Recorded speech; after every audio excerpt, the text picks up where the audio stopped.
Takai mai wale la pua ko. To e fatalo fatu Samoa I lau mai moa. Ole fa wawina ne o tatu por kalame masani. Ua ta ua Kuka Samoa. Ua matou whaasara lau tu sa ot nei. Natou te mai mo mai kasi nei o alo le atonu. O lo mo mia le por kalame o lo matou tau mawhai atu iai. Matou whaasara lau atu nei. I sabalalo. I totono le flea market. Le no whanga o whale ainga. O lo mo mia tau mawha pāleni. Mo tātou tino.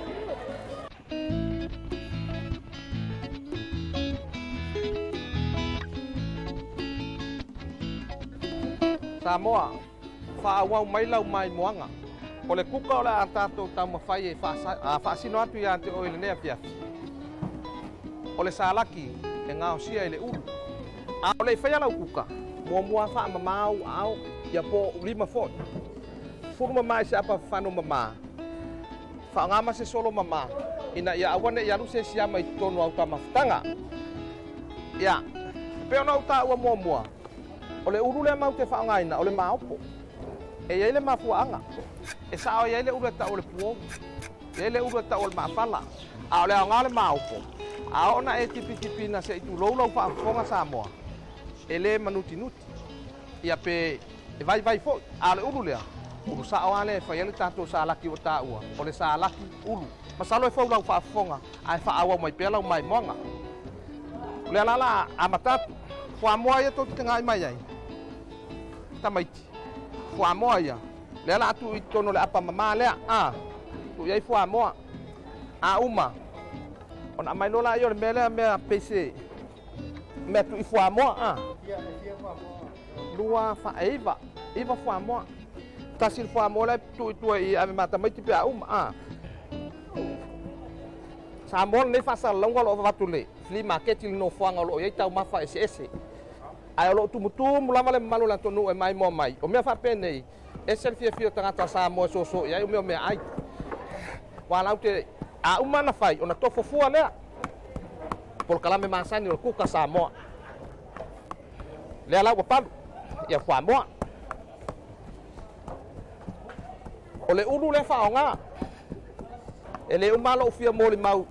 Ele mea no mawaile nei tale ni o le kuka. Alu tupe si o tamama si o tinan wha o ngai au I whafo. Nei mea o le kuka.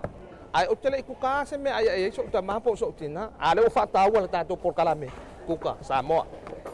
Masalo ai te manatua Samoa e whai ngofia na e whai le kuka. Ai sao a. Karo whai ngai king. De ai. Ia. Le la wa umalea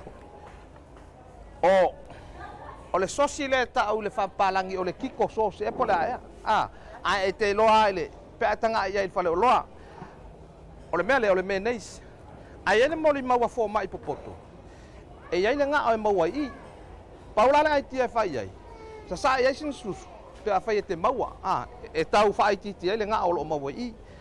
A o le uru peo na uta ua. E maua I le vitamini C. Tamaiti, o le vitamini C e maua le ulu, Ia le lei. E sile atu la lea ngā le ulu, I lo le alaisa. E maua I fo le meta ua o le a lava. O nā mea uma, e ao ngai lo soifua malolo ina. E le ei lau vaai, e sawa ai, pe atulu o lesi tangata. E lama le mele ta o le pepa le mele. Feleng le mele ngā mai, mako ai mai ka me fole le nga mai lau kale dia so kilo ye o mele ka o le mustard King's mustard ya fa sa mo fo al tupo mustard le motina o lo mai mo mai I o tatou ai ngai nu I tua o me o mala nei e lua tu ai nga pepa ia o te ua tua o le pepa lea ma le pepa ne fea le me ia na o to fa fonga ia ale sa si le pu le ia to wala mai mo Samoa o me o mane ia fa ngai lau kuka o pepa ia o te ua tua o le pepa le wa o mana mai fale o ma le pepa le o le ola e ola ia uta fo fale e a ngai ia kuka ia so fai pea a umala ona ave lo le tono la fo tato fa mo ia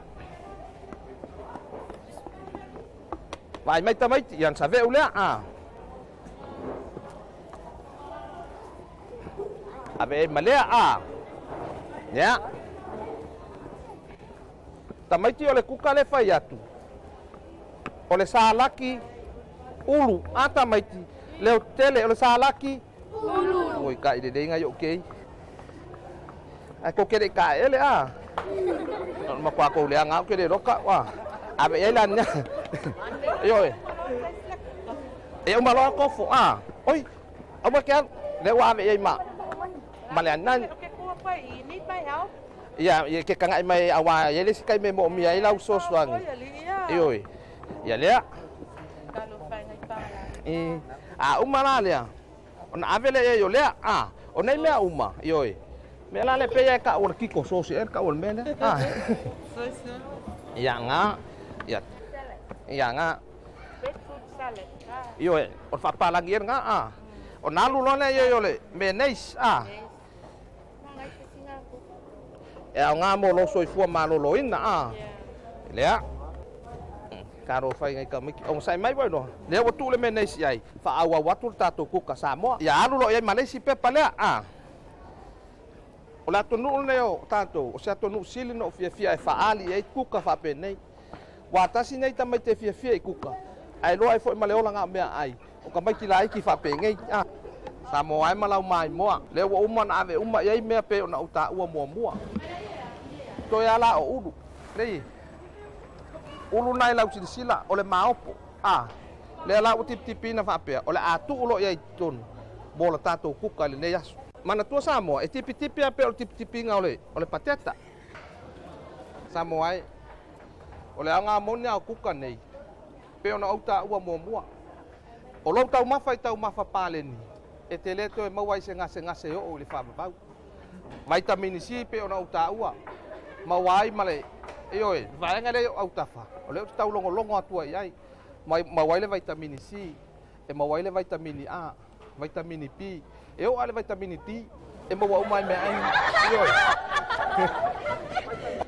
O te le wha le angale tau ti ngao, o tangata o lo tau tua i nei a whale ainga le maketi.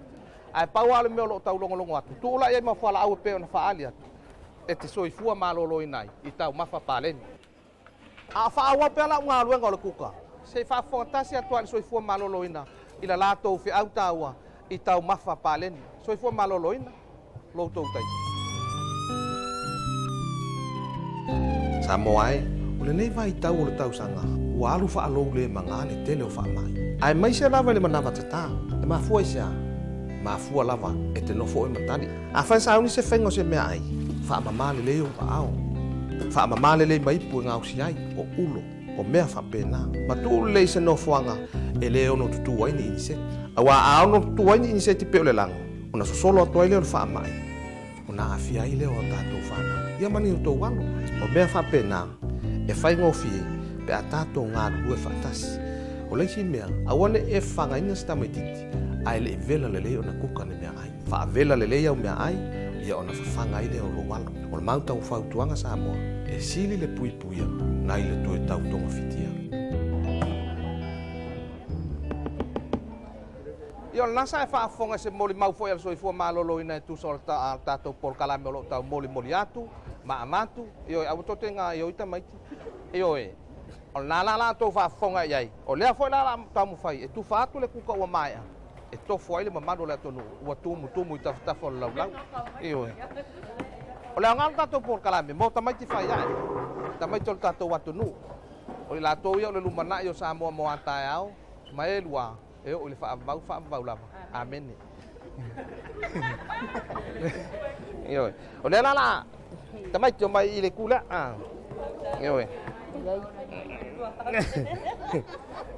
A koua ai sa laki ngi, e ko kong.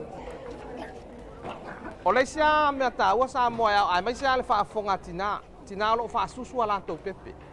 O le whea lo tau momoli atu. Ioi, whea lo tau momoli atu.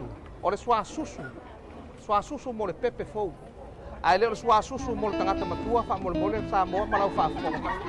O le ala lana por kalame, tau mafa paleni. A wale pepe fou o lo e whaasusu ini. O le pao mai nao tua la tonu. Ioi, e o mai me nei ai male pelepe ata no me vai te. Ya. Ya, bolot. Ya mai phun nga. Ya tamaiti. Ya. Sepung ida. Nga mai ai yang TV dah. Bueno.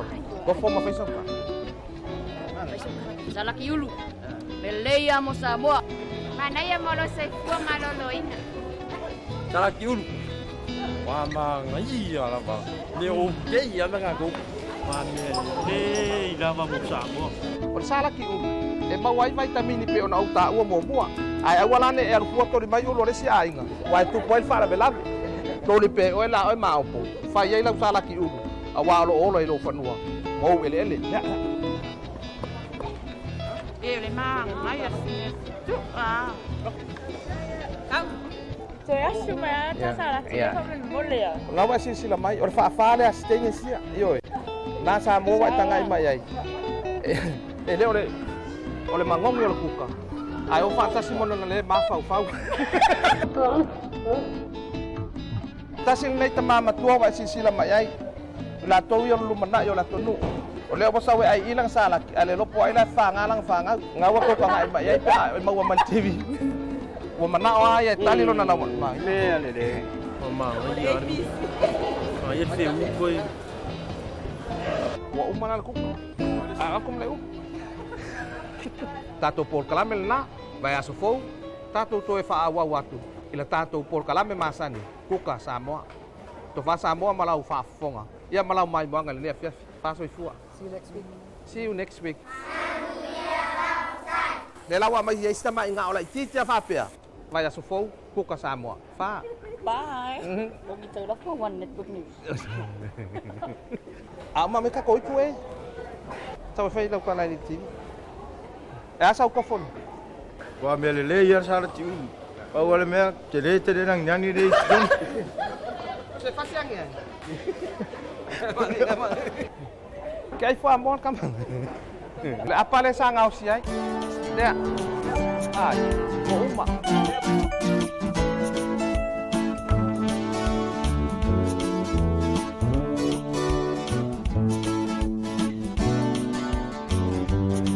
Polisi fa matalanga pe afe te fia mo ni kopio le nei fa moe. E ai kopio recipe, kopio show.